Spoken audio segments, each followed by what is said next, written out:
Hello my dear students, welcome back. आज हम लोग बात करने वाले हैं Newton's third law of motion के बारे में। बहुत ही इंपॉर्टेंट है और क्लास 9th वाला थर्ड लॉ मत समझ लेना इसको कि क्लास 9th में सर मैं तो पढ़ चुका हूँ न्यूटन्स थर्ड लॉ के बारे में, तो ये वैसा नहीं है। ठीक है, डिस्कस करते हैं न्यूटन्स थर्ड लॉ। क्या कहता है न्यूटन्स थर्ड लॉ? पहले तो भाई बेसिक बातें कर लेते हैं जो हमने बचपन में पढ़ी है। ठीक है, जैसे लेट्स से मेरे पास कोई एक ऑब्जेक्ट है, इसका नाम ए है, और ये कोई ऑब्जेक्ट है जिसके साथ ये कांटेक्ट में है, इसका नाम बी है। बहुत ही गंदे बन गए ऑब्जेक्ट। ठीक है, ये कोई ऑब्जेक्ट ए, ये बी है, तो क्या होगा? न्यूटन्स थर्ड लॉ कहता है every action has equal and opposite reaction. क्या है इसका मतलब? धीरे धीरे समझेंगे। जैसे लेट्स से इस वाले ऑब्जेक्ट ने इस वाले ऑब्जेक्ट पे फोर्स लगाया, तो मैं बोलूंगा क्या? किस पे लगा फोर्स? बोलो, ऐसे ही तो लिखते हैं हम। किस पे लगा फोर्स? ए पे। किसने लगाया फोर्स? बी ने। तो उसको हम बोलते हैं force on A due to B. Direction left side, sorry left side. ठीक है, इस वाले ने इस पे फोर्स लगाया बी पे, तो फोर्स लगा बी पे। लगाया किसने? ए ने। Direction right side.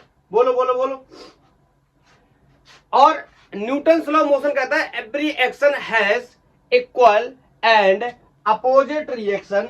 इस बात का ये मतलब होता है कि अगर मैं लिखूं यहां पे, तो आप बोलो कहोगे force by A on B, force by A on B will be equal to force on B by ए।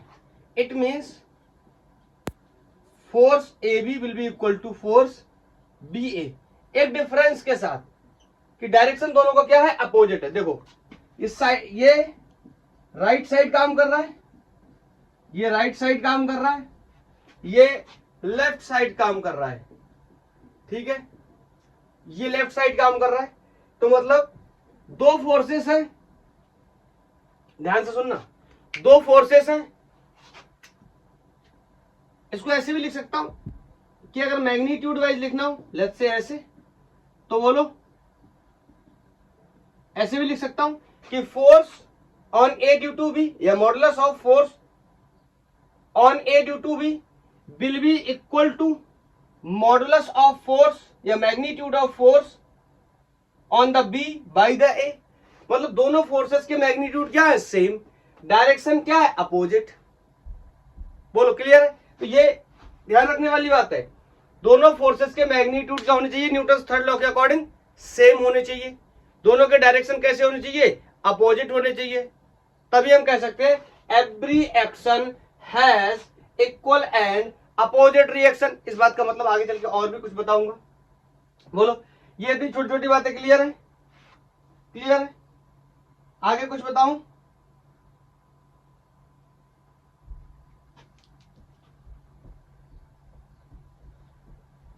हटाऊं? आगे बताऊं? अब मैं कुछ बातें और बताने चला न्यूटन्स लॉ के रिगार्डिंग कि कुछ क्या इंपॉर्टेंट बातें हो सकती हैं। ध्यान से सुनना, अच्छे से समझना। पहला पॉइंट लिख दे रहा हूं, heading some important point regarding to Newton's third law. बोलो, तो सबसे पहला पॉइंट अभी अभी मैंने सीखा कि दोनों फोर्सेस की वैल्यू क्या होनी चाहिए? सेम, और direction should be opposite. Means magnitude of both force bracket में लिख दूं क्या? Force on A due to B और force on B due to A. Clear है? आपको तो पता ही, आपके पास तो पिक्चर बना हुआ हो गई, या छोटू सा पिक्चर बना दूं इधर बगल में, ये छोटू सा पिक्चर, ये छोटू सा पिक्चर, ये छोटू सा पिक्चर। बोलो, विजुअलिटी चेक कर लूं पहले एक बार, कहां तक विजुअल है। लो, ये वाला फोर्स इधर विजुअल ही नहीं है, मैंने तो बना दिया, मैं तो बना के चला गया।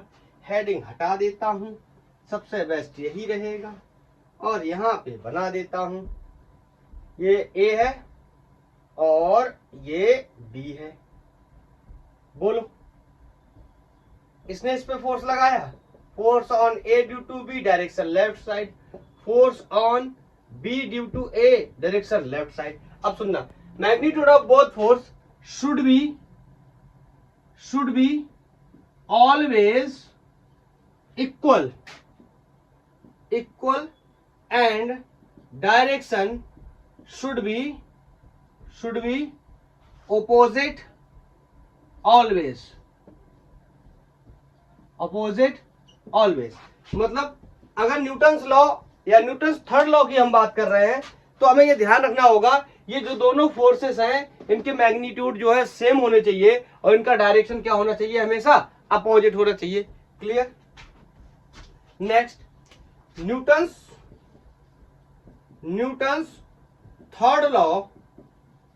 third law is valid for all types of force। Example की बात करूं, अगर एग्जाम्पल में लिख दूं, electrostatic force,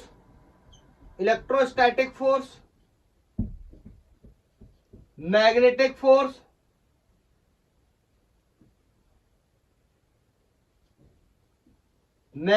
force, friction force, viscous force. बोलो, कोई भी प्रकार का फोर्स हो, वैसे तो मुझे इसीलिए मैंने एक लाइन में लिख दिया, Newton's third law is valid for the all type of force. ये मत समझना कि हम इसको मैकेनिक्स में पढ़ रहे हैं तो ये यहीं पे लगेगा, ये किसी जगह पे भी काम कर सकता है, बशर्ते इसकी कंडीशन फुलफिल होनी चाहिए। कौन सी कंडीशन है? पहली कंडीशन ये, और भी कंडीशंस के बारे में डिस्कस करेंगे। बोलो, नेक्स्ट, बोलो, ये दोनों हो गए, नोट कर लो। बोलो, very important, action and reaction both acts on two different bodies। पहले चेक कर लूं, विजुअलिटी है, उसके बाद एक्सप्लेन करूंगा इस बात को। है, देखो, इसका मतलब ये है कि Newton's third law of motion ये बताता है कि दो इक्वल एंड अपोजिट फोर्सेस तो लग रहे हैं, लेकिन ये फोर्सेस दोनों अलग अलग सरफेसेस पे काम करने चाहिए, अलग अलग बॉडीज पे काम करने चाहिए। जैसे इस पे एक फोर्स लग रहा है, इस पे भी एक फोर्स लग रहा है, तो दोनों अलग अलग बॉडीज के ऊपर फोर्स लग रहा है। बोलो, दोनों अलग अलग बॉडीज के ऊपर फोर्स लग रहा है, या मैं इसको ऐसे भी लिख सकता था, action and reaction both act on a different body या डिफरेंट सरफेस भी लिख सकता था। बोलो, मतलब एक ही बॉडी पे दो फोर्स नहीं लग सकते according to the Newton's third law of motion. Clear है? Every action has equal and opposite reaction but on the other body. देखो, एक फोर्स इस पे लग रहा है, एवरी एक्शन, अगर मैं इसको नाम क्या दे दूं, लेट्स से इसको नाम दे दूं एक्शन, अगर मैं इसको नाम दे दूं एक्शन, तो एवरी एक्शन हैज, ध्यान से सुनना मेरी बात को, every action has equal and opposite reaction but on the other body या ऑन दी अदर सरफेस। तो इसका नाम क्या हो गया? रिएक्शन। बहुत कंफ्यूजन है लोगों को इन सब चीजों के बीच में, बिल्कुल भी नहीं होना चाहिए, नहीं तो आप अच्छे सवालों में फंस जाएंगे। बोलो, मतलब एवरी एक्शन, पूरा अगर मैं नियम को समराइज करने की कोशिश करूं धीरे धीरे, जो बातें हमने सीखी उसके हिसाब से, every action has equal and opposite reaction on the two different surfaces. बोलो, क्लियर? इस बात का मतलब समझ में आया? तो मैं आपसे एक बात और पूछ सकता हूं, जब ये दोनों अलग अलग बॉडीज पे एक्ट कर रहे हैं, अलग अलग सरफेसेस पे एक्ट कर रहे हैं, दो अलग अलग फोर्स, तो क्या ये दोनों कभी एक दूसरे को कैंसिल कर सकते हैं? तो your answer should very clear, no sir, never can never cancel to each other. बोलो क्यों? क्योंकि दोनों कहां वर्क कर रहे हैं? अलग अलग सरफेसेस पे वर्क कर रहे हैं, अलग अलग सरफेसेस पे एक्ट कर रहे हैं। बोलो क्लियर है? तो मैं लिख दूं, अब शायद नीचे विजुअल ना हो तो मैं क्या करूं, ये सब इंपॉर्टेंट पॉइंट्स वाला ये था, इसको हटा दे रहा हूं, ये वाला हटा देता हूं, ये पॉइंट, और ये फोर्थ पॉइंट यहां पे डाल देता हूं ऊपर। बोलो एक्शन, ऐसे लिख देता हूं, action and reaction can never cancel each other. कभी एक दूसरे को कैंसिल नहीं कर सकते। आप चाहो तो वजह भी लिख सकते हो, बिकॉज बोथ फोर्स या both forces acts on two different surfaces. Clear है? दोनों फोर्सेस अलग अलग सरफेसेस पे क्या करते हैं? काम करते हैं। जैसे बी ए वाली सरफेस पे, ए वाली बॉडी पे फोर्स लगा रहा है और ए बी वाली बॉडी पे फोर्स लगा रहा है। बोलो बोलो बोलो बोलो, क्लियर है? क्लियर है? इसको हटा दूं, क्लियर है? तो दोनों कभी भी एक दूसरे को कैंसिल नहीं कर सकते। कौन? एक्शन और रिएक्शन। क्यों नहीं कर सकते? क्योंकि दोनों अलग अलग बॉडीज पे काम कर रहे हैं, इस वजह से इनका कैंसिलेशन जीरो नहीं होगा। समटाइम्स क्या होता है ना, लोग कहेंगे ये लेफ्ट साइड है, ये लेफ्ट साइड है, ये राइट साइड है, वेक्टर क्वांटिटी है, दोनों का मैग्नीट्यूड इक्वल है, दोनों का मैग्नीट्यूड इक्वल है। अभी अभी हमने सीखा दोनों की डायरेक्शन अपोजिट है। इसका मतलब हम कह सकते हैं कि force on A due to B plus force on B due to A will be equal to zero. बोलो will be equal to zero. और ये बात क्या हो जाएगी? गलत। कहोगे सर मैंने तो बहुत बार ऐसा पढ़ा है कि ऐसा होता है, ऐसा होता है, लेकिन आप एक चीज देखना भूल गए। ऐसा हो जाएगा मेरे भाई, लेकिन ये कोई ए ऑब्जेक्ट है, इस पर ही फोर्स लगे इधर और इस पर ही फोर्स लगे इधर, तो हम कह सकते हैं कि summation of net force will be zero. बोलो वेक्टर सम फोर्सेस का क्या हो जाएगा? जीरो। क्यों? क्योंकि ये दोनों फोर्सेस एक ही बॉडी पे एक्ट कर रहे हैं। क्लियर? नहीं तो हम फंस जाएंगे। बोलो यहां पर ये बात सही नहीं है, क्योंकि दोनों forces, both forces are acting on the two different surfaces, but in this condition both forces acting on the same object, on the same body with the same magnitude। ऐसा मैं बोल दे रहा हूं यहाँ पे, ऐसा मैं बोल दे रहा हूं कि मैग्नीट्यूड दोनों का क्या है? सेम है। और बोलो डायरेक्शन क्या है? अपोजिट है। तो नेट फोर्स कितना है? जीरो। अरे बोल भाई क्लियर? Yes sir clear. तो क्लियर है?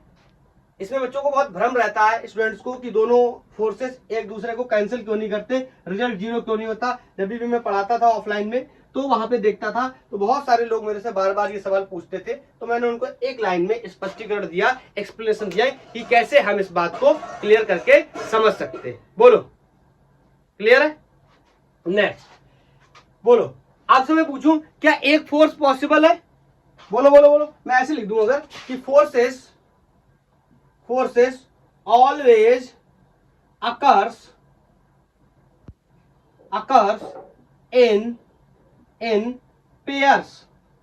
अरे जोड़े में पाए जाते हैं, इन पेयर्स।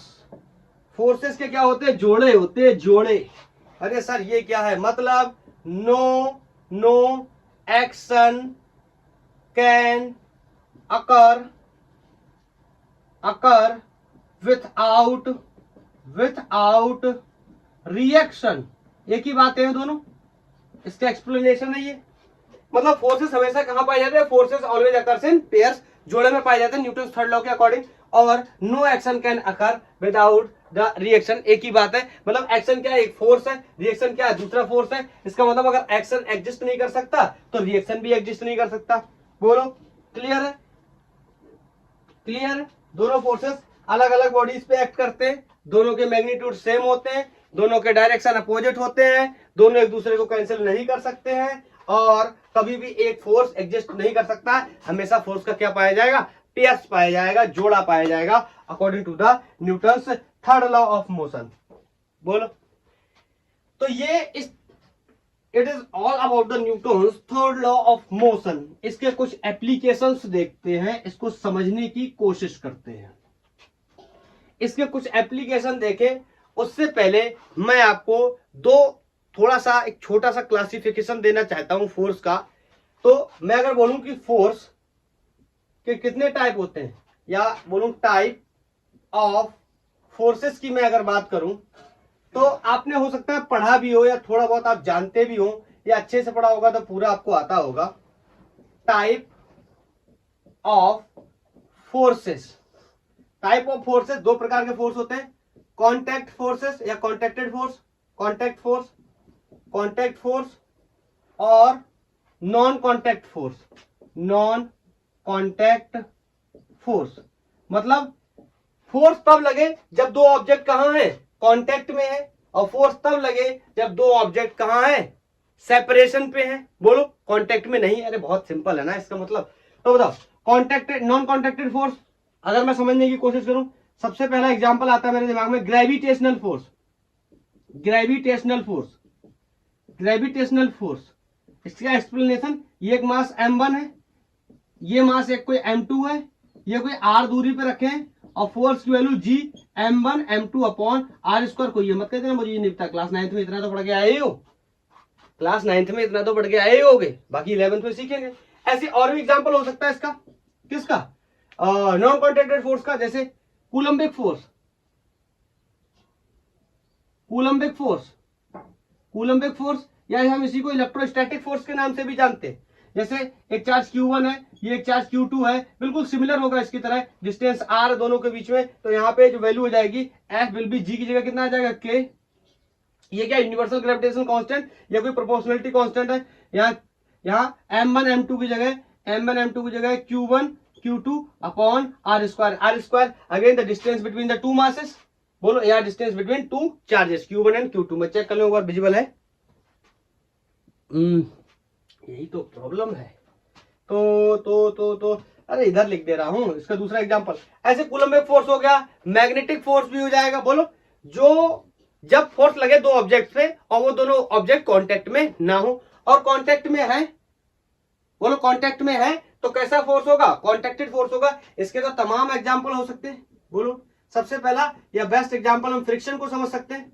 फ्रिक्शन हमेशा तभी काम करता है जब क्या होता है, रिलेटिव मोशन होता है दो ऑब्जेक्ट्स के बीच में। रिलेटिव मोशन का मतलब अगर ना समझ में आए आपको रिलेटिव मोशन, तो आप ऐसे समझो, अगर एक सरफेस दूसरे सरफेस के ऊपर क्या करती है, मोशन करती है, स्लाइड करने की कोशिश करती है, तो ऑफकोर्स कैसा फोर्स है, कॉन्टैक्टेड फोर्स है। बहुत ही बेस्ट एग्जाम्पल है इसका। बोलो बोलो अभी हम जिस चैप्टर की पढ़ाई कर रहे हैं, यहाँ पर भी क्या करेंगे, किसी न किसी को फोर्स से क्या करेंगे, धक्का देंगे। तो मैकेनिकल फोर्स है ये भी क्या है, कॉन्टैक्टेड फोर्स है। बोलो क्लियर है। आपने और भी सारे फोर्सेस के बारे में पढ़ा होगा, तो वहां पर भी आपको मिलेगा। तो मैं ये सिंपल एक एक्सप्लेनेशन आपको बता रहा था कि कॉन्टैक्टेड फोर्स और नॉन कॉन्टैक्टेड फोर्स के बारे में मैंने आपको थोड़ा सा बताया। एक बात मैं और बताना चाहता हूं, एक फर्दर एक कैटेगरी के आधार पे हम और भी फ्रिक्शन, इसके और भी एग्जांपल हो सकते हैं। बाकी इन सबको छोड़ के, gravitational force, Coulombic force, magnetic force, इन सबको छोड़कर सारे फोर्सेस क्या होते हैं, कॉन्टैक्टेड फोर्स होते हैं। ठीक है। एक प्रकार की और भी प्रॉपर्टी होती है, या एक यहां पे और भी क्लासिफाई हम कर सकते हैं फोर्सेस को। बोलो हम कर सकते हैं type of force, type of force एक प्रकार से और कर सकते हैं इंटरनल फोर्सेस, इंटरनल फोर्सेस, और next one is external forces, external forces. बहुत ही क्लियर देख सुनाई दे रहा है। इंटरनल फोर्सेस मतलब जो फोर्स अंदर काम करे, एक्सटर्नल फोर्सेस जो कहां से, बाहर से काम करे। जैसे एग्जांपल के तौर पे समझते हैं एक्सटर्नल फोर्स को, जैसे ये m मास का ऑब्जेक्ट है, इस पे मैंने फोर्स लगाया, बोलो तो इस पे एक्सेलरेशन प्रोड्यूस हो सकता है। बोलो क्लियर है, बोलो क्लियर है, बोलो क्लियर है। जब मैं इस पे बाहर से फोर्स लगाऊंगा तो इस पे एक्सेलरेशन प्रोड्यूस हो जाएगा। इसका मतलब एक्सटर्नल फोर्सेस कैन अफेक्ट, शायद दिखे ना उधर, इधर लिख दे रहा हूं, कैन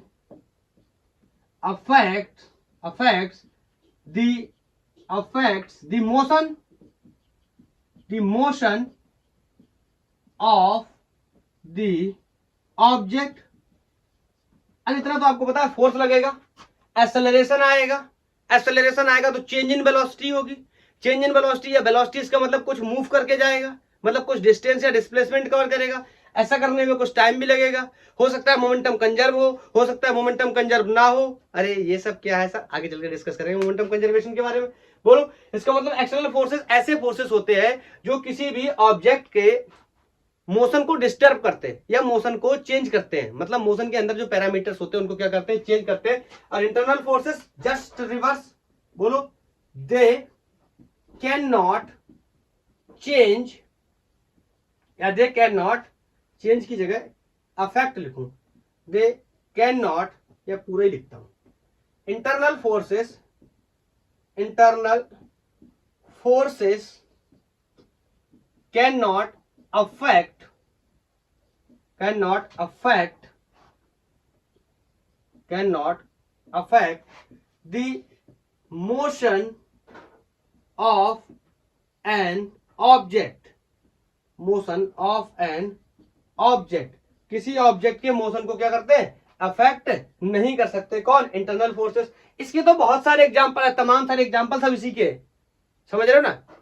अगर इसकी बात करें तो इसके दो बेस्ट एग्जांपल अगर हम समझे, that is normal reaction, normal reaction, और दूसरा हम कह सकते हैं tension, tension in a string, किसी रस्सी में तनाव। कैसे समझने की कोशिश करते हैं, अभी इसके बारे में मैं आपको बताऊंगा। बोलो, ये क्लियर है। ऐसे फोर्सेस जो किसी ऑब्जेक्ट के मोशन को क्या करें, अफेक्ट करें, चेंज करें या चेंज करने की कोशिश करें। बोलो, ऐसे फोर्सेस को हम लोग क्या बोलते हैं, एक्सटर्नल फोर्सेस। और जो नहीं अफेक्ट करते हैं किसी ऑब्जेक्ट के मोशन को, उसको हम क्या बोलते हैं, internal forces. And the example of the internal forces are tension and normal reaction. क्या होते हैं टेंशन और क्या होता है नॉर्मल रिएक्शन, इसके बारे में मैं अब बात करने चला। क्लियर।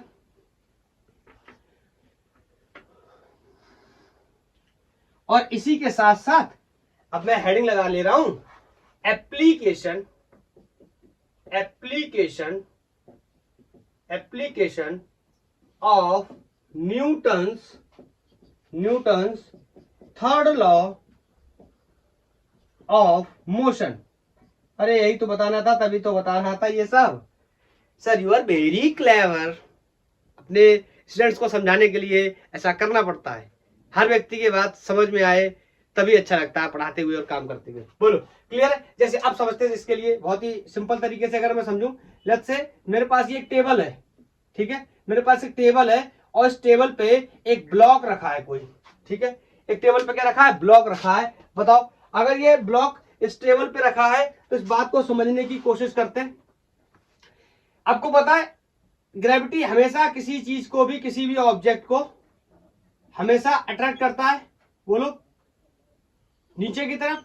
और आप क्लास 9th से पढ़ते चले जा रहे हो कि अगर किसी ऑब्जेक्ट के मास को उसके ग्रेविटी के साथ मल्टीप्लाई कर दूं तो ये एक प्रकार का फोर्स बन जाता है, जिसे हम लोग वेट के नाम से जानते हैं। बोलो, जिसे हम वेट के नाम से जानते हैं। मतलब कोई भी ऑब्जेक्ट अगर कहीं पे रखा हुआ है तो उस पर क्या लग रहा होगा, वेट नीचे की तरफ काम कर रहा होगा, नीचे की तरफ लग रहा होगा। तो बोलो, वेट क्या है, वेट क्या है, ये क्या वेट, बोलो ये क्या है, वेट। और वेट एक प्रकार का क्या होता है, फोर्स।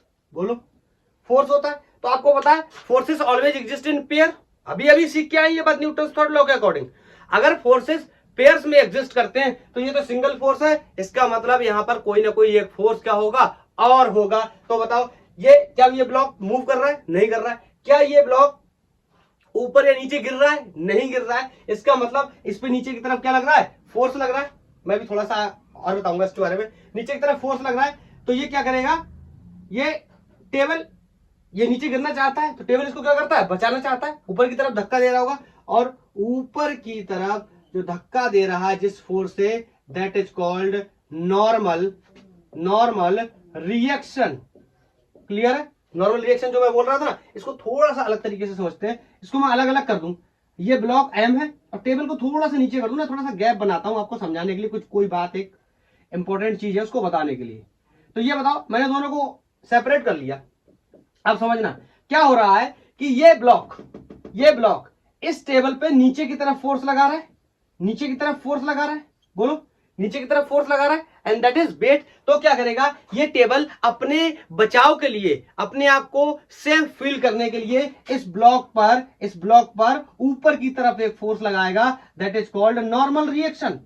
अब इसको समझो न्यूटन थर्ड लॉ से, बिल्कुल आपको समझ में आएगा, क्लियर समझ में आएगा। देखो आपको पता है न्यूटन थर्ड लॉ के अकॉर्डिंग दो फोर्सेस काम करते हैं, दोनों इक्वल एंड अपोजिट होते हैं, बोलो मैग्नीट्यूड वाइज इक्वल होते हैं, डायरेक्शन वाइज अपोजिट होते हैं। इसका मतलब ये फोर्स नॉर्मल रिएक्शन, इसको हम कैपिटल एन से भी डिनोट करते हैं, ठीक है, कैपिटल एन से डिनोट करते हैं। यहां पे मैं लिख दे रहा हूं, अगर उधर नहीं दिखाई दे रहा हो तो इसको कैपिटल एन से डिनोट कर लेते हैं, कुछ किताबें आर से भी डिनोट करते हैं, तो डिनोशन में इतना ज्यादा नहीं जाते, उससे कोई फर्क नहीं पड़ता। बोलो तो देखो न्यूटन थर्ड लॉ को समझने की कोशिश करें, बोलो। देखो न्यूटन थर्ड लॉ के अकॉर्डिंग क्या होगा, दो फोर्सेस काम कर रहे हैं, दोनों इक्वल होने चाहिए और अपोजिट होने चाहिए, और बिल्कुल इक्वल है। देखो आपको पता है ये ब्लॉक मूव नहीं कर रहा है, इसका नेट एक्सेलरेशन कितना है, 0। इसका नेट एक्सेलरेशन कितना है, 0। ना ये ऊपर जा रहा है ना नीचे जा रहा है, इसका मतलब नेट एक्सेलरेशन 0 है। इसका मतलब नॉर्मल रिएक्शन ही किसके बराबर है, mg के। पहली बात सेटिस्फाइड हो गई। दो फोर्सेस इक्वल होने चाहिए मैग्नीट्यूड में एंड डायरेक्शन में अपोजिट होने चाहिए, दोनों देखो अपोजिट डायरेक्शन में, क्लियर, दोनों अपोजिट डायरेक्शन में, और दो अलग अलग सरफेसेस पे एक्ट करते हैं। मैंने आपको बताया था, देखो इस ब्लॉक ने फोर्स लगाया टेबल पर, तो इस टेबल ने फोर्स लगाया इस ब्लॉक पे, बोलो both are acting on the two different surface and can not cancel to the each other. मैं यहां ये नहीं लिख सकता कि n माइनस mg बराबर 0, बोलो क्लियर है ना। तो ये न्यूटन थर्ड लॉ को सेटिस्फाइड करता है। हाँ अभी मैंने आपको एक बात और बताई थी, एक्सटर्नल और इंटरनल फोर्सेस में मैंने कहा था इंटरनल फोर्सेस में कभी भी इंटरनल फोर्स किसी ऑब्जेक्ट के मोशन को डिस्टर्ब नहीं कर सकता। ये देखो नॉर्मल रिएक्शन है, यहाँ पे लग रहा है, इसके लगने के बावजूद भी इस ऑब्जेक्ट के मोशन में कोई इफेक्ट नहीं पड़ा। ऑफकोर्स ये रेस्ट में है तो इसके रेस्ट में भी कोई फर्क नहीं पड़ा, मतलब स्टेट में कोई भी फर्क पड़ने वाला नहीं है, किससे, इंटरनल फोर्सेस से, क्लियर। तो ये बात भी यहां साबित हो गई, इंटरनल फोर्सेस में कोई इफेक्ट नहीं पड़ता है, यहां से ये भी क्लियर हो गया। फोर्स लग रहा है फिर भी इसके ऊपर कोई भी एक्सेलरेशन नहीं है, फोर्स लगने के बाद एक्सेलरेशन होना चाहिए लेकिन कोई एक्सेलरेशन नहीं है, क्योंकि इंटरनल फोर्सेस कभी भी डिस्टर्ब नहीं करते हैं किसी भी ऑब्जेक्ट के मोशन को। आई थिंक ये बात क्लियर है। दोनों अलग अलग सरफेसेस पे काम कर रहे हैं, ये बात भी क्लियर है। दोनों पेयर में पाए जाते हैं, ये बात भी क्लियर है। एक फोर्स कभी भी एग्जिस्ट नहीं करता, तो बोलो क्लियर है, ऐसे समझे हम। और बताऊं अच्छा चलो टेंशन के बारे में बताऊं, टेंशन के बारे में बताता हूं थोड़ा सा। टेंशन इंटरनल फोर्सेस है ना, टेंशन के बारे में बताता हूं। बोलो चलो, ये कोई दीवार है, इस दीवार से एक रस्सी बंधी है और उस रस्सी से एक ब्लॉक हैंग कर रहा है। ब्लॉक कोई क्या कर रहा है, लटक रहा है, हैंग कर रहा है। बोलो आपको पता है अगर ये ब्लॉक लटक रहा है, हैंग कर रहा है, तो नीचे की तरफ इस पर ग्रेविटी इसको क्या करेगा, अट्रैक्ट करेगा, या ग्रेविटेशनल फोर्स इसको क्या करेगा, अट्रैक्ट करने की कोशिश करेगा। बोलो तो उस पर क्या क्रिएट करेगा, एक फोर्स क्रिएट करेगा, that will be mg। Weight हमेशा क्या होता है, mg होता है। बोलो इसमें कोई डाउट नहीं होना चाहिए। अब बताओ according to the Newton's third law of motion, force कभी भी एक्शन या रिएक्शन कभी भी सिंगल एग्जिस्ट नहीं करते। मतलब एक फोर्स लग रहा है तो इसका क्या होगा, जोड़ा भी होगा, इसका पेयर भी होगा। बोलो तो इसको पेयर को बनाने के लिए यहां पे एक फोर्स आने वाला है, that is called tension. Tension रस्सी में बताओ क्या होता है, तनाव होता है। किसी भी रस्सी को हम लोग क्या करते हैं, खींचते हैं, पुल करते हैं, खींचते हैं, तो बताओ उस रस्सी के अंदर क्या आता है, टेंशन। और टेंशन कैसा फोर्स है, इंटरनल फोर्सेस। कैसा फोर्स है, इंटरनल फोर्सेस। क्यों समझो, जब इस पर टेंशन लगा, ये जिस स्टेट में था ये अभी भी उस स्टेट में है, मतलब इसके मोशन को कोई भी इफेक्ट नहीं पड़ा, या इसके स्टेट को कोई भी इफेक्ट नहीं पड़ा। किस चीज से, इस टेंशन के लगने से। इट मींस टेंशन कैसा है, टेंशन कैसा है, इंटरनल फोर्स है, इंटरनल फोर्स है। टेंशन इंटरनल फोर्स है, क्योंकि इंटरनल फोर्स से ऑब्जेक्ट के स्टेट पे कोई भी फर्क नहीं पड़ता। न्यूटन्स थर्ड लॉ से एक बात हम ये भी कह सकते हैं कि बोलो न्यूटन्स थर्ड लॉ के अकॉर्डिंग दोनों forces should be equal and opposite in direction, should be equal in the magnitude and opposite should be opposite in the direction. तो बताओ यहां से मैं कह सकता हूं कि tension will be equal to mg in this condition. Previous case में normal reaction was equal to the mg, but in this condition tension is equal to mg। Is that clear. Is that clear? Okay, should be clear, very good. इसको हटा रहा हूं। अभी एक बात मैं आपको और बताना चाहता हूं, बोलो टेंशन के बारे में अगर मैं बात करूं, इट ऑलवेज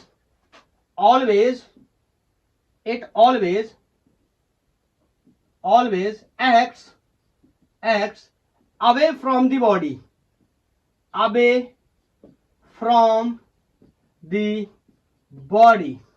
मतलब जहां पर भी आप टेंशन देखने जाओगे ना, टेंशन उसके उल्टे डायरेक्शन में लगेगा। या कुछ लोग इसको ऐसे भी बताते हैं कि जहां पर आप टेंशन देखने जा रहे हो वहां पे बैठ के छाता खोल दो। छाता खोल दो, जो छाते का डायरेक्शन होगा या जो छाते का शेप होगा, जो एम्ब्रेला का शेप होगा, वही शेप या वही डायरेक्शन होगा किसका? टेंशन का। तो देखो मैंने बताया always act away from the body. देखो मैंने यहां पे देखने गया तो बताओ यहां से क्या लग रहा है? दूर की तरफ लग रहा है, बोलो अबे लग रहा है। अगर यहां पे देखने, ऑफकोर्स यहां पे हैंग कर रहा है, बंधा हुआ है, तो यहां पर भी टेंशन लगेगा, तो यहां पे भी कैसे लगेगा? और अवे फ्रॉम दी बॉडी। बोलो ये एरो मैंने बनाया, ये टेंशन कहां लग रहा है? इधर नीचे की तरफ। इसमें कहां लग रहा है? ऊपर की तरफ। ये एरो जो बनाया मेरे भाई, ये एरो बनाया, ये डिनोट कर रहा है कि टेंशन कहां है? नीचे की तरफ। ये एरो जो बनाया ये डिनोट कर रहा है कि टेंशन कहां है? ऊपर की तरफ। क्लियर है? तो समझ गए कैसे हम देखते हैं टेंशन को, या कैसे समझते हैं टेंशन इंटरनल फोर्स है? क्लियर हो गया? क्लियर हो गया? बोलो एक बात मैं आपको और बताना चाहता हूं, एक छोटी सी बात बताना चाहता हूं। एक टर्म है जिसका नाम होता है free body diagram. Free body diagram. कुछ लोग कह रहे हैं सर अब मैं समझ चुका हूं, आपने कहा था कि हम लोग बिल्कुल जीरो से पढ़ेंगे और हायर लेवल की स्टडीज तक जाएंगे, और आपने बार बार कहा था कि पुली वाला केस भी करेंगे, रस्सियां बंधी हैं वो वाला भी केस करेंगे। मुझे हल्का हल्का फील हो रहा है कि आप उधर ही की तरफ शिफ्ट कर रहे हैं। ऑफ कोर्स हम लोग अब धीरे धीरे उधर ही साइड में शिफ्ट कर रहे हैं। बोलो अब उनके बारे में डिस्कस करेंगे, इसलिए ये छोटे छोटे टर्म्स हैं, इसी को हम यहाँ पे डिस्कस कर लेते हैं न्यूटन थर्ड लॉ के अंदर ही। बोलो फ्री बॉडी डायग्राम का मतलब सिंपल क्या होता है? मतलब फ्री बॉडी डायग्राम को अगर मैं पहले एक्सप्लेन करूं, जैसे कोई एक इंसान है, ये कोई मैन है, ये सर मैन ही क्यों ले रहे हो, महिला समाज नाराज हो जाएगा। अरे मैंने इतना सुंदर बनाया है, ये मैन ही हो सकता है। आप अगर गर्ल्स चाहती है कि सर इसको गर्ल बनाओ तो ये लड़की समझ लो आप, इसलिए अगर इतनी खूबसूरत होती है तो सही है, अदरवाइज ये टेढ़े मेढ़े बॉयज है तो आप बॉयज समझ लो। क्लियर है? सुनना जैसे फ्री बॉडी डायग्राम का मतलब होता है कि किसी भी ऑब्जेक्ट को हम एक पॉइंट मास बता सकते हैं। ध्यान से सुनना, किसी भी ऑब्जेक्ट को हम एक पॉइंट मास बता सकते हैं या बना सकते हैं, और उसके ऊपर लगने वाले सारे फोर्सेस को क्या करते हैं? डिनोट कर देते हैं। उसको हम बोलते हैं क्या? Free body diagram. तो बताओ क्वेश्चन सॉल्व करने के लिए, बड़ी बड़ी अप्रोच को सॉल्व करने के लिए हम इतने बड़े आदमी को तो बार बार लेके घूमेंगे नहीं, वहां आदमी को बार बार घूमेंगे नहीं। मान लो इसको, इनकी वो खींच रही है ऐसे, इनकी दो है मान लो तो इधर खींच रही है ऐसे। बोलो मान लो ये F1 से खींच रही है, ये F2 से खींच रही है, ये क्या कर रहा है? इससे कोई मतलब नहीं है हमें। हम डिस्कस करेंगे force on the body in the free body diagram. Clear? तो मैंने इनको क्या कर दिया? एक पॉइंट ऑब्जेक्ट बना दिया, ठीक है। अब इन पे लगने वाले फोर्सेस बना दिए मैंने। इनको उन्होंने खींचा लेफ्ट से F1 फोर्स से, और इनको इनकी दूसरी ने खींचा F2 फोर्स से। This is called free body diagram of an object. मतलब किसी भी ऑब्जेक्ट को हम पॉइंट मास बना दे और उस पर लगने वाले सारे फोर्सेस का डिस्कशन करते हैं। मैं एक बात और बता दे रहा हूं कि लेट्स से कि ये भी धक्का लगा रहे हैं इधर F3 से, तो इस वाले धक्के को मैं यहां मेंशन नहीं करूंगा। We are going to see the force on the body in case of free body diagram. किसी को भी क्या बना देंगे? Point mass. किसी को भी क्या बना देंगे? Point mass. उस पे लगने वाले सारे फोर्सेस का कैलकुलेशन कर लेंगे, और हमें बन जाएगा वो ऑब्जेक्ट क्या? एक फ्री बॉडी डायग्राम की तरह हम कैसे रिएक्ट कर सकते हैं, कैसे ट्रीट कर सकते हैं। किसी को क्लियर है? मतलब सिंपल है, पॉइंट मास बनाना है और उसके ऊपर लगने वाले सारे फोर्सेस का एक्सप्लेनेशन लिख देना है, क्योंकि इतने बड़े ऑब्जेक्ट को बार बार लेकर के कहां घूमेंगे। बोलो तो अगर मैं एप्लीकेशन नंबर टू की बात करूं, Gauss law, sorry Gauss law निकल गया मुझसे, एक्चुअली मैं अभी गॉस लॉ पढ़ा रहा था क्लास 12th के अंदर, तो दैट्स व्हाई ये ऐसा हुआ।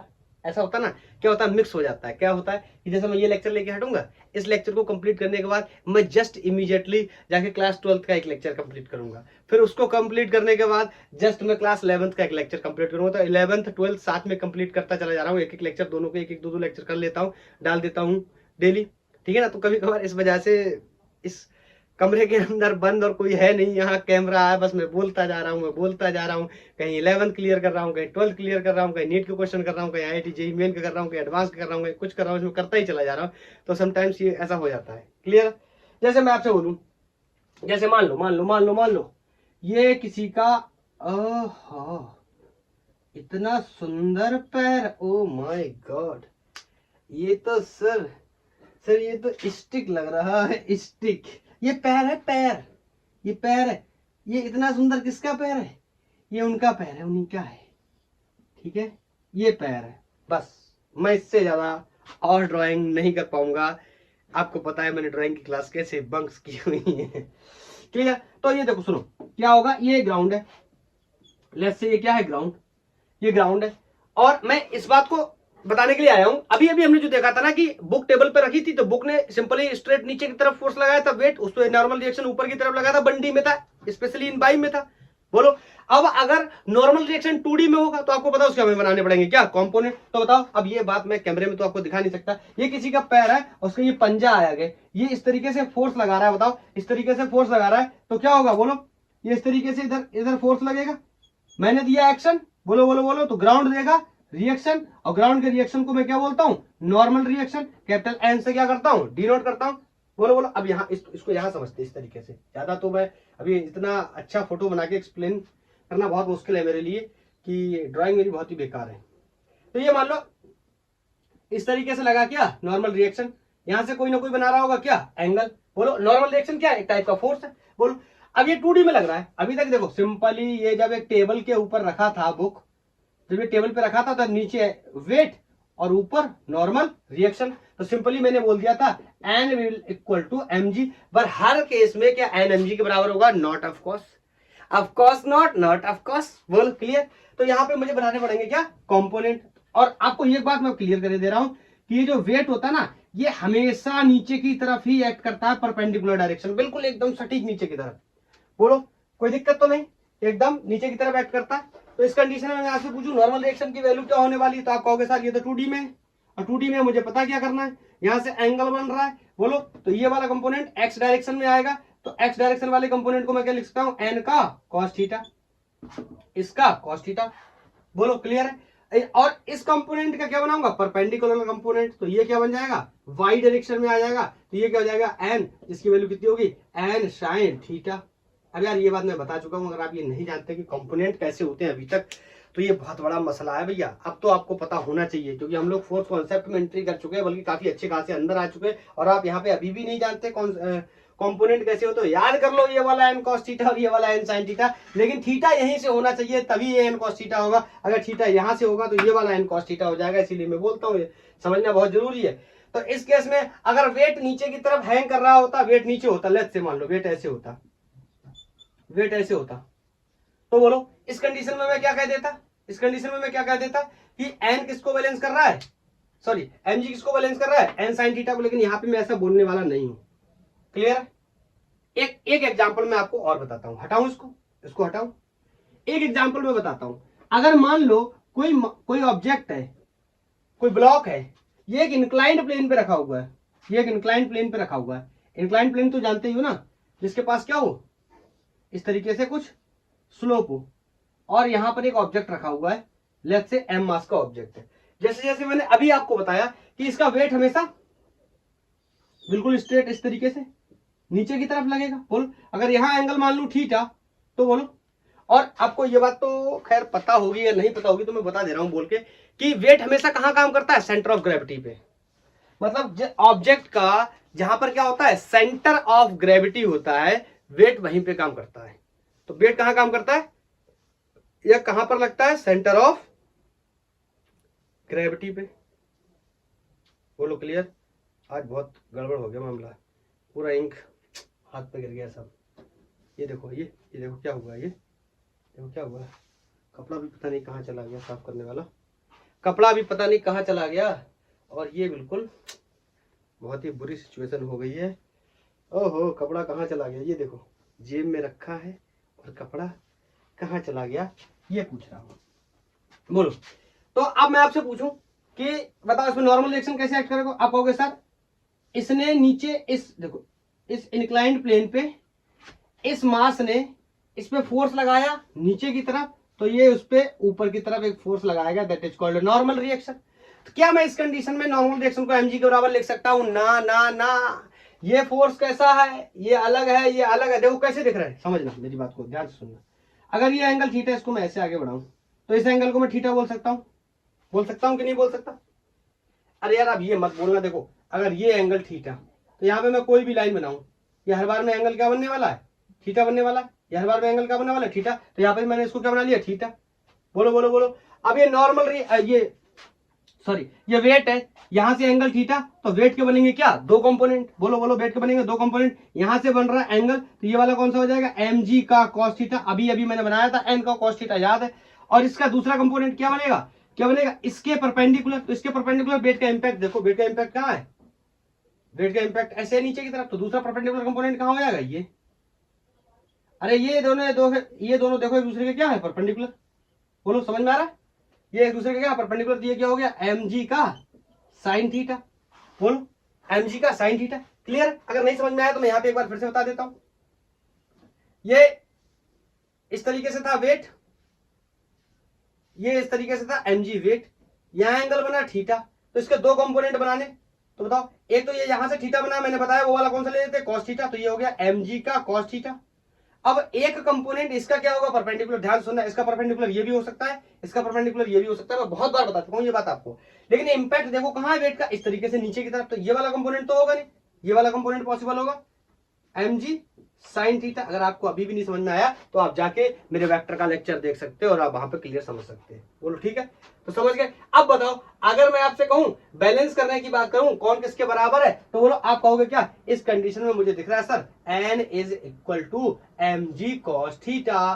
पिछले वाली कंडीशन में जब इस तरीके से बुक रखा था, तो ये इस तरीके से वेट लगा रहा था, यहाँ n लग रहा था, इसका मास m था, तो सिंपली n क्या था? mg के बराबर था। याद करने की कोशिश मत करना कि n बराबर mg होगा, n बराबर mg cos थीटा होगा, n बराबर कुछ भी हो सकता है। डिपेंड करेगा कि ये दोनों फोर्सेस कौन से हैं। न्यूटन्स थर्ड लॉ के अकॉर्डिंग दोनों फोर्सेस इक्वली एक दूसरे को क्या करने चाहिए?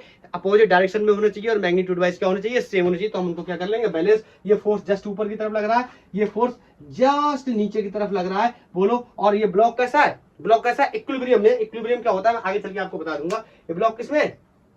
इक्विलिब्रियम में। मतलब इसमें नेट फोर्स क्या है? जीरो। मतलब कोई भी एक्सेलरेशन नहीं है, नहीं ये ऊपर जा रहा है नहीं ये नीचे जा रहा है। इसका मतलब n ही किसके बराबर है? mg cos थीटा के। ओह, बोलो क्लियर? क्लियर है? क्लियर है? मैं एक बार लेक्चर का लेंथ देख लूं कितना हो गया। मुझे दो तीन चीजें और बतानी है, क्या मैं बता पाऊंगा? ये 43 मिनट्स का हुआ है अभी, तो चलो मैं इसमें एक एप्लीकेशन आपको और बताता हूं। आपने पढ़ा होगा हॉर्स कार्ट सिस्टम के बारे में, या सुना होगा घोड़ा गाड़ी। अरे घोड़ा गाड़ी नहीं जानते?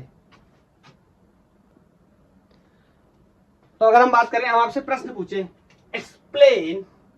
Explain how horse is capable of किसके capable या able to क्या? पुल। किसको पुल करेगा? कार्ट को। To pull a cart. या इसी को हेडिंग वाइज समझे तो कुछ लोग इसको ऐसे भी पढ़ाते हैं, हॉर्स कार्ट सिस्टम। इस तरीके से भी पढ़ाते, एक ही बात है, मुद्दे की बात पे आते। समझ रहे हो?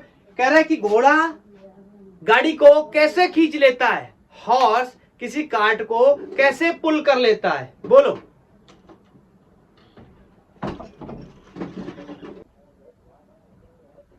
अब मैं यहां पे कार्ट बना लेता हूं, एक कार्ड बना लेता हूं। ये एक गाड़ी है जिसको घोड़ा खींचेगा। बोलो सर घोड़ा बनाओ। घोड़ा तो मैं नहीं बना पाऊंगा, ये मेरे बस की बात नहीं है। मैं लेकिन उसी चीज का क्या कर लूंगा, इस्तेमाल कर लूंगा। मैं तो पढ़ चुका हूं फ्री बॉडी डायग्राम के बारे में। मैं किसी भी ऑब्जेक्ट को एक पॉइंट मास की तरह ट्रीट कर सकता हूं, बस उस पर लगने वाले सारे फोर्सेस का डिस्कशन कर लूंगा। That's very simple for me. बोलो। तो यहां से ये मैंने एक रस्सी बांधी है और ये मेरे घोड़ा भाई साहब है। बोलो इनको मैंने क्या कर लिया, एक पॉइंट मास से डिनोट कर लिया। That is very simple for me. बोलो अब घोड़ा तो मेरे से बनेगा नहीं। अगर आपने बोल दिया सर नहीं आपने घोड़ा बनाना फ्री पढ़ाना, तो पढ़ाई यहीं पे बंद करते हैं। टाटा बाय बाय, चलते हैं। बोलो चलो कुछ चीजों की बात कर लेते हैं। तो बताओ ये आगे की तरफ इस पे फोर्स लग रहा होगा, दैट से एफ मैंने नाम ले लिया। बोलो अब अभी तो देखो घोड़ा गाड़ी को खींचेगा रोड के ऊपर, तो क्या होगा, रोड की तरफ से एक फ्रिक्शन भी ऑफर होगा उस घोड़े को। अरे यार फ्रिक्शन ऑफर नहीं होगा तो फिर तो गाड़ी चलती है तो चलती रहेगी, रुकी है तो रुकी रहेगी विदाउट फ्रिक्शन। एक बार घोड़े ने गाड़ी चालू कर ली तो फिर कभी रोकने की जरूरत ही नहीं, क्योंकि क्या नहीं है फ्रिक्शन। इसका मतलब टायर्स पे पीछे की तरफ ऑफर हो रहा होगा कौन, फ्रिक्शन। मैं फ्रिक्शन को यहाँ ज्यादा कुछ खास इंपॉर्टेंट आपको रोल नहीं बताने वाला, बस जस्ट बता रहा हूँ कि यहाँ पे क्या लग रहा होगा, एक फ्रिक्शन लग रहा होगा। घोड़ा गाड़ी को आगे खींच रहा होगा, बोलो आगे की तरफ फोर्स लगा रहा होगा, और ये फ्रिक्शन पीछे की तरफ लग रहा होगा। बोलो और घोड़ा क्या कर रहा होगा, पैरों से जमीन को भी दबा रहा हो। अरे बोलो बोलो बोलो, पैरों से जमीन को भी दबा रहा होगा। बोलो बोलो बोलो बोलो बोलो, वो तो है ही। और घोड़ा क्या कर रहा होगा, अपना वेट भी लगा रहा होगा। अरे घोड़े का वेट लग रहा होगा नीचे की तरफ, तो ये घोड़ा इसका वेट लेफ्ट से, घोड़े का मास मैंने मान लिया स्मॉल एम, तो ये कार्ट का मास मान लेता हूं कैपिटल एम। तो बताओ घोड़े का मास या सॉरी घोड़े का वेट नीचे की तरफ लग रहा होगा, तो बोलो अब घोड़े का वेट नीचे की तरफ लग रहा होगा तो इसको बैलेंस करने के लिए ऊपर की तरफ कोई फोर्स आएगा। क्या ऐसे आएगा नॉर्मल रिएक्शन? नहीं, ऐसे नहीं आएगा। ये तो डिपेंड करेगा कि घोड़ा किस तरीके से फोर्स लगा रहा है। तो ऑफकोर्स आपको पता, अभी मैंने पैर वाला फोर्स अभी आपको मैंने बताया था इंसान के पैर से, तो घोड़े का पैर अलग होता है क्या?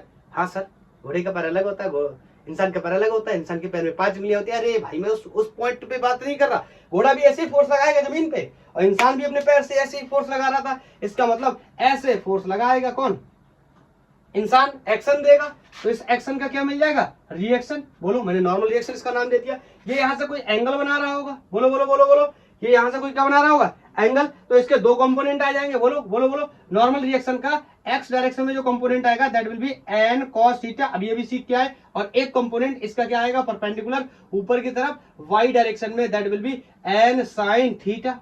अब जो जिसको बैलेंस कर रहा है उससे बात कर लेते हैं। बोलो बोलो बोलो, क्या ये गाड़ी मोशन में, ऑफ कोर्स मोशन में है। घोड़ा क्या करने आया है, गाड़ी को लेकर ऐसे खड़ा होने आया है क्या? नहीं, इसको पुल करने आया है, खींचने आया है। इसका मतलब यहां बना देता हूं, ये पूरा सिस्टम किसी एक एक्सेलरेशन के साथ आगे मूव कर रहा है। अरे बोलो भाई, अगर आगे मूव नहीं करेगा तो क्वेश्चन ही खत्म हो जाएगा ना। Explain how horse is able to pull a cart. घोड़ा गाड़ी को कैसे खींचेगा, ऐसे ही तो खींचेगा ना। इसका मतलब खींच रहा है तो कोई ना कोई एक्सेलरेशन होगा। क्या होगा उसी के बारे में बात भी करेंगे। उसी एक्सेलरेशन की वैल्यू क्या कर लेंगे, अभी निकाल लेंगे। 1 सेकंड, लाइट का कुछ इशू है, आप 1 सेकंड वेट करो बस। लाइट जाने की वजह से थोड़ा सा इशू हो गया था, और इसमें एक ट्रेजेडी भी होगी। ट्रेजेडी क्या होगी, मैं भूल गया, मुझे लगा आर्टिकल कंप्लीट हो गया है और मैंने इसको साफ कर दिया था, तो मैंने इसको दोबारा से बनाया। हो सकता है आपको समझ में भी आ रहा हो। क्लियर, कोई दिक्कत नहीं, दोबारा से डिस्कस कर लेते हैं। मैंने बोला कि हम देखने वाले हैं कि ये कार्ड कितने एक्सेलरेशन से चल रहा है, यही हमें बताना है। पूछ रहा है कि explain how horse is able to pull a cart. घोड़ा कैसे गाड़ी को खींच लेता है, तो हम वही बताने जा रहे हैं। मतलब कैसे खींच लेता है, किसी एक एक्सेलरेशन से खींच लेता होगा। तो बोलो अगर हम क्या करें, फ्री बॉडी डायग्राम बनाएं। बोलो तो फ्री बॉडी डायग्राम बनाने के लिए हमें क्या करना पड़ता है, इंडिविजुअल पार्टिकल से बात करनी पड़ती है। बोलो तो घोड़े से बात करेंगे, तो लेट्स से इसका कनेक्शन यहां से कट कर दे रहा हूं। अब ये तो आपको सबको पता ही है ना कि घोड़ा जब गाड़ी खींच रहा है तो ये जिस बेल्ट से बंधा होगा, इस बेल्ट पे क्या लगने वाला है, टेंशन लगने वाला है। बोलो, और tension always acts away from the body, मैंने ये भी बताया। कुछ लोग बताते हैं छाता खोल दो, मतलब इस पॉइंट पे बैठ के इस तरीके से छाता खोल दो तो ये छाता बन गया। ऐसे भी समझ सकते हो, चाहे कैसे भी समझ लो। छाता खोल दो, या यहाँ पे बैठ के छाता खोल दो तो ये छाते का डायरेक्शन हो गया, टेंशन का डायरेक्शन। बोलो, या अवे फ्रॉम द बॉडी कर लो। अब बताओ इसको मैंने ब्रेक कर दिया, तो बताओ मैं अगर क्या कर लूं, फ्री बॉडी डायग्राम बना लूं, या फ्री बॉडी डायग्राम को मैं ऐसे समझता हूं, मैं बोलता हूं जिस बॉडी का फ्री बॉडी डायग्राम बनाना है उस चीज से आप बात कर लो। किसका बना रहा हूं? घोड़े का। तो घोड़े से आप बात कर लो, घोड़े से बात करो, घोड़े से पूछो, घोड़ा सब कुछ बता देगा, और जो बताए घोड़ा वही आप लिख देना। मतलब आप घोड़े से पूछो we are dealing with the free body diagram, इसका मतलब force on the body discuss करना है, बाय द बॉडी डिस्कस नहीं करना। ये एफ के बारे में बात नहीं करनी, क्योंकि ये घोड़े के द्वारा लगाया गया फोर्स। बोलो घोड़े में कौन सा फोर्स लग रहा है? N cos theta. तो मैं बोलूंगा इस डायरेक्शन में कौन लेके जा रहा है? N cos theta. बोलो रोक कौन रहा है? टेंशन। आप कहोगे सर फ्रिक्शन रोक रहा है ना, फ्रिक्शन रोक रहा है इस गाड़ी को, इस कार्ट को, जिसका मास क्या है? कैपिटल एम, और ये घोड़े का मास क्या है? Small M. बोलो तो इसको कौन रोक रहा है? ये टेंशन। और बराबर क्या होता है? मास times of acceleration into, sorry क्या हो गया? Am into A. क्लियर है? ए क्या है? एक्सेलरेशन इस घोड़े का भी है, एक्सेलरेशन इस कार्ट का भी है, क्योंकि एक सिस्टम है। आपको पता है रेलगाड़ी के इंजन का एक्सेलरेशन ए है, तो सारे डिब्बे का एक्सेलरेशन, जो उसके कंपार्टमेंट्स होते हैं उसका एक्सेलरेशन भी क्या होने वाला है? ए होने वाला है। ये क्लियर है? तो मैं ऐसे ही बोलता हूं। अब ऐसे पूछा करो घोड़े से क्या फील कर रहे हैं? घोड़ा क्या? सर आगे की तरफ मुझ पे एन कॉस थीटा नाम का फोर्स लग रहा है, पीछे की तरफ मुझे टेंशन खींच रहा है। अगर मैं इस रस्सी को नहीं काटूंगा तो मैं टेंशन की बात नहीं कर सकता। अगर इस पार्टिकल को अलग नहीं करूंगा, tension is the internal force. Is it clear और नॉट? यस। तो यहां से बताओ, यहां से एक बात पता चल गई कि ये घोड़े का नेट फोर्स हो गया, ये घोड़े का नेट फोर्स हो गया, N cos theta minus tension will be equal to F, will be equal to M A. आप कहोगे ये एफ, इसकी बात नहीं करूंगा, ये घोड़े के द्वारा लगाया गया फोर्स है। ठीक है? अब मैं शायद अपनी बात को बता पाया हूं, कई बार मैंने रिपीट कर दिया। अगर मैं एफबीडी बनाऊंगा इसका इस कार्ड का, तो बोलो ये कार्ड क्या कहेगा? सर मैं आगे जा रहा हूं, मुझे लेके कौन जा रहा है? कोई टेंशन टी लेके जा रहा है, लेकिन मुझे सर ये फ्रिक्शन मुझे रोक रहा है, will be equal to M A. M क्या है? कार्ड का कैपिटल एम। और बोलो एक्सेलरेशन कार्ड का क्या होगा? ए ही होने वाला है। इसको इक्वेशन 2 बना दिया, क्योंकि सिस्टम का एक्सेलरेशन विल बी सेम। बोलो यहां से टेंशन मर गया, तो यहां पे वैल्यू बची एन कॉस थीटा। यहां क्या बचा? Friction will be equal to, इन दोनों को जोड़ देंगे, capital M plus small M, capital M plus small M, और ए को क्या कर लिया मैंने? कॉमन। और यहां से मैंने ए की वैल्यू निकाल ली, ए की वैल्यू मैंने निकाल ली। ए की वैल्यू आ गई A equal to N cos theta minus F R friction. Let me check visibility. yes, visible. Okay, upon total mass of the system means mass of cart plus mass of horse. इतने acceleration से घोड़ा cart को खींच लेगा। एक important factor है यहां पर, जो एन कॉस थीटा है, जो नॉर्मल रिएक्शन का कंपोनेंट है in the horizontal direction, that should be greater than the friction. अगर ये बड़ा होगा ये छोटा होगा तो ओवरऑल वैल्यू कैसी आएगी? पॉजिटिव। ये बड़ा, ये घट रहा है इसमें से छोटा, तो ओवरऑल वैल्यू कैसी आएगी? पॉजिटिव। मतलब एक्सेलरेशन कैसा आएगा? पॉजिटिव। मतलब क्या करेगा? फोर्स पॉजिटिव डायरेक्शन में लगेगा और खींच करके लेके जाएगा। अगर ये इन केस फ्रिक्शन ज्यादा हो गया, एन कॉस थीटा कम पड़ गया, इसका मतलब एक्सेलरेशन नेगेटिव आने वाला है। इसका मतलब फ्रिक्शन फोर्स डोमिनेट कर जाएगा, घोड़ा कितनी भी कोशिश कर ले गाड़ी को खींच नहीं पाएगा। तो गाड़ी को खींचने के लिए यही कंडीशन है, horizontal component of the normal reaction should be always greater than the friction, then the horse और anybody can pull the object on the surface. Clear? Ground पे कैसे खींच सकता है? बोलो इसमें किसी को कोई डाउट है? मेरे हिसाब से कोई डाउट नहीं होना चाहिए। क्लियर है? तो फ्री बॉडी डायग्राम कैसे बनाते हैं सारे लोग इस बात को भी सीख गए। बोलो सिस्टम कब मूव करेगा ये भी क्लियर है। बोलो, और मैं इस लेक्चर को यहीं पे समाप्त करता हूं। थैंक यू, धन्यवाद। पढ़ाई करते रहिए। अगर आपका कोई सजेशन है तो आप मुझे बता सकते हैं।